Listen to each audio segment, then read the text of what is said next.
Nagsimula ang pelikula sa isang lalaking naghihintay sa loob ng isang kotse.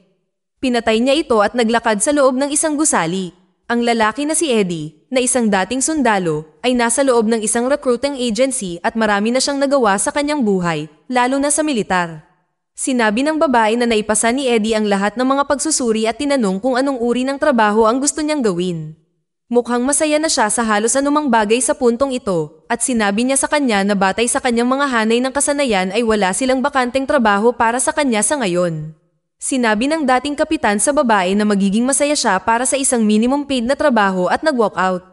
Hinabol siya ng babae sa labas at sinabing nahanapan niya siya ng trabaho, at natuwa siya nang marinig iyon. Fast forward tayo at natanggap siya sa trabaho, at ipinakita sa atin ang mga marshal na sumakay sa kanilang mga kotse at nagmaneho. Lahat sila ay nagmaneho sa mga lansangan at ipinahayag sa atin na sila ay nag-e-escort ng isang saksi. Nagmaneho sila sa iba't ibang kalupaan at medyo matagal pa bago sila makarating sa lungsod.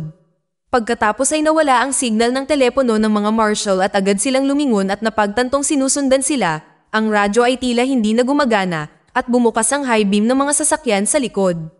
Tulad ng inaasahan, tinamaan ang gulong ng mga marshal ng ilang spike sa kalsada at lumipad ang kanilang mga sasakyan at agad na nagpalitan ng baril ang magkabilang koponan. Ngunit ang magkabilang panig ay nakikita rin ng kanilang mga tauhan na bumabagsak na parang mga langaw at ang isang marshal ay nagsabi sa saksi na inuutusan niya siyang tumakas kaagad. Ang kanyang mga tauhan ay tinadtad at ang saksi ay tumakbo habang patuloy ang labanan. Ngunit sa kalaunan, isang marshal lamang ang natitirang nakatayo at siya ay napatay ng napakabilis. Sinabi ng mga armadong lalaki na hindi nila nakita ang kanilang target at agad nilang sinimulan ang paglilinis sa kalye. Naputol ang eksena kay Eddie na nakaupo mag-isa sa isang motel. Sa pagkulog at pagulan sa labas, nakaupo lang siya at kalaunan ay tumawag sa kanyang asawa at sinabi ang magandang balita na nakahanap na siya ng trabaho at ang masamang balita na hindi siya makakauwi kaagad. Nakaupo siya sa sopa na medyo stressed na hindi niya nakikita ang kanyang asawa at anak. Habang nagpapatuloy ang gabi, pumunta si Eddie sa isang gusali at hinihintay ang security na buksan ang pinto. Ibinigay niya ang papeles sa isang lalaki na nagpaliwanag na walang overtime at ito ay minimum na sahod lamang. Ang kanilang trabaho ay pagbabantay sa isang shopping center at narito ang command base. Ipinakilala niya ang kanyang sarili bilang si Vance at ang kanyang teammate na si Mason. Ang pangatlong recruit nila ay si Ruby, na hindi masyadong maayos.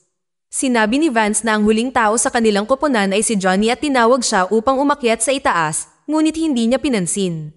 Nagpatuloy si Vance sa pagpapaliwanag na mayroong 5 zone at binigyan niya si Eddie ng ilang uniforme bago lumabas. Ipinakita niya kay Eddie ang lahat ng 5 zone at sinabing paborito niya ang huli. Ibinigay ni Vance ang rundown sa lokal na lugar at binanggit nito ang mataas na rate ng pagpatay at napakaraming gumagamit ng droga. Mabilis na nalaman ni Vance na si Eddie ay mula sa army at sinabi sa kanya na lagi niyang tatandaan na siya ang boss. Sa pamamagitan nito, sa wakas ay magsisimula na ang shift at hindi basta-basta gagawin ni Eddie, ang disiplinadong kapitan ng hukbo ang gawain. Tumingin-tingin siya sa paligid, ngunit naputol ang kuryente sa gusali dahil sa napakalakas na bagyo sa labas. Mabilis niyang napansin na may kung anong nangyayari nang makita niya ang isang maliit na batang babae na humahampas sa pintuan. Pinapasok niya ito bagamat sinabihan siya ni Vance na huwag. Pagdating sa loob ay sinabi niya kay Eddie na darating na sila bago nawalan ng malay.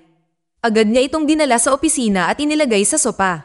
Tinangka nilang tawagan ng pulis ngunit ang linya ng telepono ay patay. Maya-maya lang ay may nakita ang crew sa pinto at nilapitan nila ito. Sinabi ng lalaki na hinahanap niya ang kanyang anak at natuwa si Vance nang marinig ito at sinabihan si Johnny na ibaba siya. Ngunit may naisip si Eddie na hindi kapanipaniwala at itinanong sa lalaki ang pangalan ng babae na sinagot niya. Ito ay si Jamie. Habang sinisimulan ni Vance ang pagbubukas ng pinto, si Eddie ay patuloy na nagtatanong sa kanya at siya ay tumutugon sa bawat oras at sinabi na ang kanyang pangalan ay Charlie. Ngunit nang imulat ng dalaga ang kanyang mga mata, sumigaw siya at tumakbo palayo na naging dahilan upang i-lock ni Vance ang pinto. Lumapit ang pangalawang lalaki na may dalang briefcase para lang ibunyag ang $1,000,000 na siguradong walang bahid at sinabihan si Vance na mapupunta ito sa kanya kung buburahin niya ang camera footage at ibibigay sa kanya ang batang babae. Si Vance ay hindi sigurado at sa halip ay inalok ng ultimatum. Kunin ang pera at ibigay ang babae o lahat ng tao sa loob ng gusali ay makakatagpo ng malupit at marahas na kamatayan. Si Vance ay natakot at lumapit upang buksan ang mga kadena ngunit si Eddie, na hindi nila kayang takutin, ay hinampas siya sa ulo. Pagkatapos ay sinabi ni Charlie kay Eddie na pinapasalamatan siya ng bansa para sa kanyang serbisyo at umalis. Pagkatapos ay pumunta siya sa isang hukbo ng mga mersenaryo at sinabihan silang itigil ang paghahanap at dalhin ang lahat ng available na mga unit sa kanilang coordinate. Sinabi niya sa kanyang kanang kamay na si Dead Eyes na dahil ang lahat ng unit sa paligid ng pasilidad. Samantala, tinawag ni Eddie ang pangalan ni Jamie at ikinwento ang kanyang kwento. Kung paanong mayroon siyang anak na babae na nagngangalang Sylvia at biglang may bolang gumulong patungo sa kanya. Nakita niya ang batang babae na tinutukan siya ng baril. Mabilis niyang kinuha ang baril sa kanya. Pagkatapos ay pinilit niya itong mangako na hindi siya hahayaang masaktan. Nang maglaon, mabilis na nakilala ni Mason ang batang babae bilang ang saksi na nakakita sa kanyang sariling ama na namatay laban sa isang sindikatong uhaw sa dugo at kailangang sumaksi sa susunod na araw. Ang grupo maliban kay Eddie ay nagsimulang matakot at nang walang suporta, nakita nila ang maraming lalaki na lumalapit sa kanilang pasilidad sa pamamagitan ng mga kamera. Sa utos ni Eddie, mabilis na itinago ni Vance ang babae sa isang lihim na lugar. Binigyan siya ng flashlight, tubig, at walkie-talkie. Sinabi sa kanya ni Eddie na hindi siya dapat umalis sa silid anuman ang mangyari. Sa labas ng pasilidad, nakita ng 4 sa mga gwardya ang kanilang mga sasakyan na winasak at sinabi ni Mason na aalis siya. Si Eddie ay nananatiling hindi natitinag at sinabi ni Vance kay Mason na si Eddie ang bagong boss. Sinabihan ni Eddie si Mason na magtago o lumaban, iyon lang ang paraan para makaligtas siya sa gabi. Lahat sila ay agad na nagsimulang magtrabaho, naglagay ng ilang barikada at mga bitag, at naghanda para sa mabangis na pagsalakay. Binigyan ni Charlie ng go signal ang kanyang mga tauhan at pinatakbo nila ang kotse sa harap ng pintuan. Si Eddie ay nagsindi ng apoy at winasak nito ang kotse sa ilalim, pati na rin ang isang lalaki. Ang koponan ay agad na binaril at pinilit na tumakbo, ngunit isa sa kanilang mga kaaway ang nakarating sa rooftop. Habang si Vance ay tumatakbo, ang parehong kaaway ay tumalon sa kanya at sila ay naglaban. Mula sa kung saan, pinatay ni Ruby ang mersenaryo habang nililinis ng iba sa labas ang ginawa nilang kalat. Sinira ni Vance ang mga kamera at sinabi kay Ruby ang nangyari nang muling magising ang mersenaryo na iniwan nila sa itaas. Pagkatapos ay sinabi ni Eddie sa kanyang buong koponan na kailangan nilang kumuha ng sapat na oras upang makasurvive sa gabi. Si Johnny ay nagsimulang gumawa ng mga bomba, isang sikretong walang nakakaalam na magagawa niya. Ang iba ay nag-set up ng maraming mga bitag hanggat mayroon silang kakayahang gawin. At kasama niyan, hinihintay nila ang nalalapit na paghaharap. Nakita ni Eddie si Jamie na naglalakad at sinabi niya sa kanya na mayroon siyang ideya. Ang eksena ay tumalon sa mga mersenaryo na pumapasok sa pasilidad sa pangunguna ni Charlie. Nagsimula silang maglibot sa gusali habang naghihintay sa kanila ang mga bitag ng security team. Sinisikap ng mga mersenaryo na kunin ang feed ng camera at naglakad patungo sa unang bitag. Isa sa kanilang mga tauhan ang nakuryente hanggang sa mamatay ngunit ang iba ay pumasok sa loob.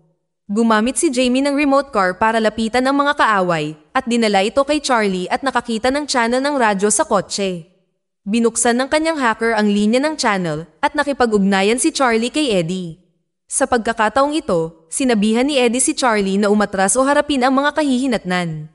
Pagkatapos ay nagsalita si Charlie sa buong security team at nag-alok sa kanila ng bonus na 100,000 bawat isa kasama ang 1,000,000 para sa babae. Ngunit kung mabubuhay siya, hahabulin niya ang bawat isa sa kanila kasama ang kanilang mga pamilya. Ang gang ay nagpatuloy sa paglalakad at patungo sa susunod na bitag. Ginulo ni Ruby ang mga mersenaryo at pinaputokan sila ng arrow. Ngunit hindi ito gumana at sa halip ay pinaputokan nila siya. Nang huminto sila, nakita nila si Ruby na wala ng buhay at nagpatuloy sila. Ngunit sa kabutihang palad, nagkukunwari lang siya. Ngayon ay si Vance naman, nasugatan niya ang isang kaaway at tumakbo palayo. Maging si Mason ay nakuryente ang isang lalaki at ginamit ang kanyang baril para patayin ang isa pa. Si Eddie ay nagsimulang tumakbo sa paligid ng gusali patungo kay Mason at nakita ang ilang mga kalaban. Tinawag niya silang lahat at sinimulan nila siyang barilin. Siya ay lumayo at ang sniper sa labas ay nag-alerto kay Charlie. Papalapit na ang sheriff mula sa bayan. Nagutos si Charlie ng tigil putukan at hinawakan ni Johnny ang kanyang trigger. Nagsimulang magmaneho ang sheriff sa paligid ng pasilidad at medyo natuwa si Johnny at pinuntahan siya upang alertuhan siya na sinabi ni Eddie na huminto, ngunit dahil hindi siya nakikinig, nagresulta ito sa isang bala sa kanyang ulo. Tumalon si Eddie sa walkie-talkie at inalertuhan ng iba na si Johnny ay napatay at hindi nagbibiro ang mga lalaki. Sinabi ni Eddie kay Mason na gusto niyang tumingin sa food court at kung hindi siya kikilos, papatayin siya ng mga ito. Sinabi ni Mason kay Eddie na hindi siya makagalaw at sinabi ni Jamie na gagamitin niya ang remote car para tingnan ang mga lalaki sa food court. Kinuha niya ang kanyang remote car at nakita niya ang 5 lalaki sa loob. Hinabol ng mga mersenaryo ang kotse at hinarap ni Eddie ang unang lalaki. Pagkatapos ay ginamit siya bilang cover upang kunin ang 2 baril at ganap na tinapos ang natitirang mga lalaki. Sinunggaban siya ng isa mula sa likuran, ngunit tinapos niya ito pati na rin ang isa pa.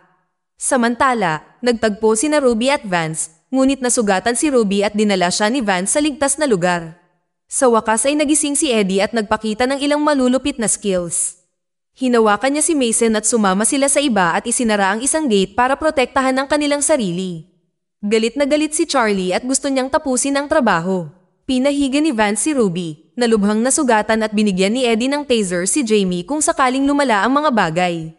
Ang dalawa ay nagkaroon ng taos-pusong pag-uusap at sinabi ni Jamie ang tungkol sa kanyang 2 namatay na magulang at ang malagim na kwento kung paano sila namatay. Pagkatapos ay nagsalita si Charlie sa radyo at gustong makipag-chat. Sinabi niya na may isa pang linya ng depensa at nag-alok sa kanila ng pera sa huling pagkakataon. Tahimik na sinabi sa kanya ni Eddie na hindi at naghanda sila para sa panghuling pagtatagpo. Nakita ni Mason ang mga pulis sa mga kamera sa labas at ang grupo ay natuwa. Nakita ni Eddie ang trap ng komunikasyon ng kaaway sa labas at gusto niya itong sirain.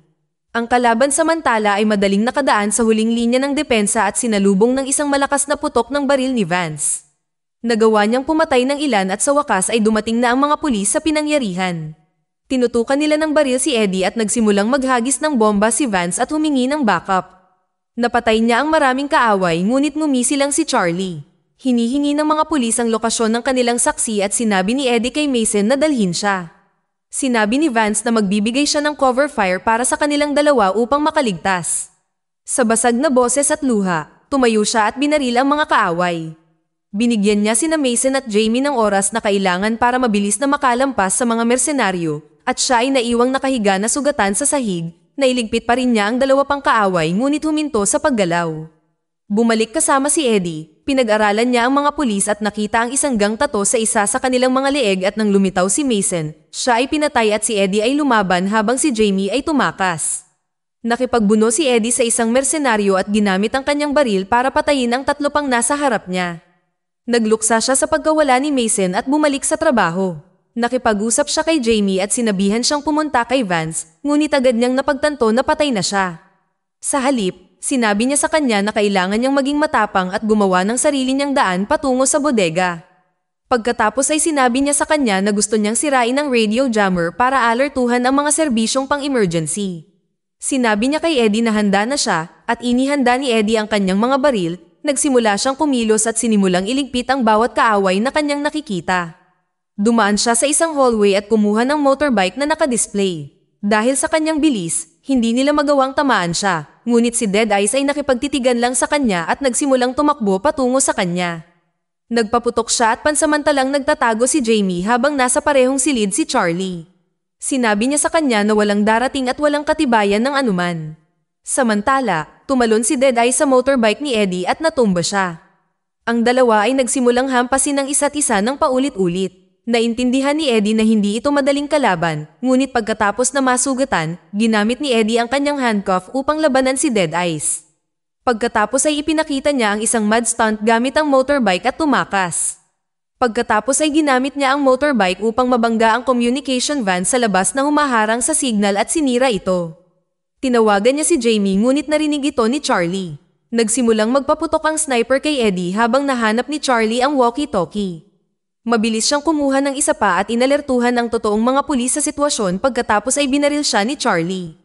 Papatayin na ng sniper sa labas si Eddie hanggang sasabihin sa kanya ni Dead Eyes na huminto dahil gusto niyang siya ang pumatay sa kanya. Si Eddie ay nagsimulang magpaputok ng baril sa paligid at tinamaan ng sniper, pagkatapos ay dalubhasang pinatay si Dead Eyes sa proseso. Nagsimula siyang bumagsak sa lupa mula sa tama ng bala na natamo niya. Samantala, narinig ni Charlie na papunta na ang FBI. Sinimulan niyang kausapin ang sarili, malinaw na alam niyang naririnig siya ni Jamie. Sinabi niya sa kanya ang kanyang sariling malagim na kwento kung paano namatay ang kanyang ama at nakipag-deal siya kay Jamie. Sinabi niya sa kanya na hahayaan niya itong mabuhay sa kondisyon na hindi siya kailanman magsasaksi. Mukhang seryoso si Charlie tungkol dito, ngunit muling tumakbo si Jamie. Sinabi niya sa kanya na maging matapang at tanggapin ang alok. Binigyan niya siya ng huling pagkakataon at sinunggaban siya. Ngunit biglang lumabas si Eddie at sinabihan siya ni Charlie na kunin ang pera at umalis. Pagkatapos ay ginamit ni Jamie ang taser habang pinatay ni Eddie si Charlie. Bumangon si Jamie at tinulungan si Eddie sa labas nang dumating ang mga emergency service. Nakatayo roon ang mga FBI na nakalabas ang kanilang mga baril at nais na itaas ni Eddie ang kanyang mga kamay. Naglakad siya patungo sa mga FBI na malinaw na nasugatan at binigyan siya ni Jamie ng yakap. Sapat na ito para maintindihan ng mga pulis na hindi siya ang kalaban. Mukhang nakaligtas din si Vance sa massacre at tumalon ng eksena kay Eddie sa ospital kung saan siya hinihintay ni Jamie. Mabilis niyang sinabing ililipat na siya at gustong magpasalamat at magpaalam sa kanya. Pagkatapos ay nakita ni Jamie ang kanyang tiyuhin at niyakap ito. Pinapanood ito ni Eddie at medyo masama ang pakiramdam niya dahil medyo matagal na niyang hindi nakikita ang kanyang anak.